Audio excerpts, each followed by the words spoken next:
Our power. Assalamu alaikum wa rahmatullahi wa barakatuh.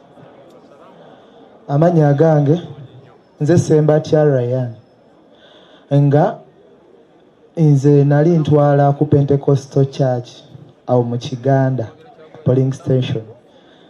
Ekituufu kiri nti abasajja bano tubasobola, just batuteeka mu fear.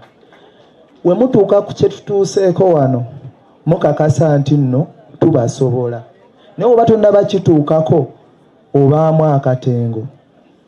Ekituufu abasajja bano Ssaabavulu Balamu yaleeta abafangoni bajje batikinge obululu. Ekituufu kiri nti polling station eyo nakizuula nti bagiteekawo kubbirawo kalulu, kuba waliwo polling stations bbiri. Bakwata bakansalaz ne batiisa abantu ne babakuba emiggo, ne baleeta abantu 50+ bajje batiikinga obutabo, ne bakwata obutabo ne babutiikinga. Babutiikinga ngamba comrade wange mugamba kakkana basajja bajja kukuba batutwaleko akalulu. Akalulu ako tulinda tukabale.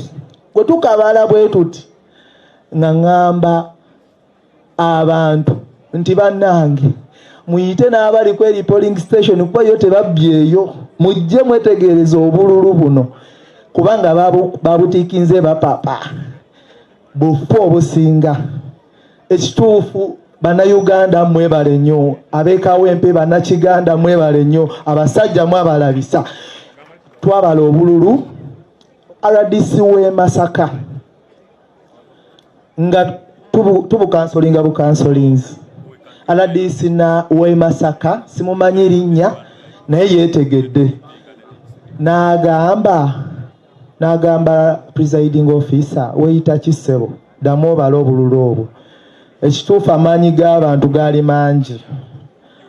Awo we nakakasiza nti nange kati ngumye nenfuna plain papers 4 baali baagala kufuna declaration forms.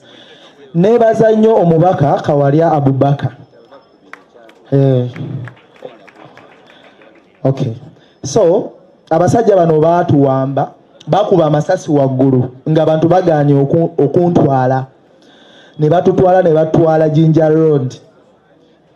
Ekituufu kiri nti baali bagenda tusuula mu mabira kuba baatugamba tubaleka mu mabira. Twali tugenda kusiibulukuka nga sawa ziringa mu kitundu. Abasajja bo ne tubasaba batuwe ku mazzi kuba twali babiri ne comrade wange nga twasiibye. Ekituufu abasajja bo baatuwa enkali ne batugamba musiibulukuke. Ne tubagamba tekirina buzibu katubeerewo, naye bannange tusobola. Baganda bange abalimu akatengo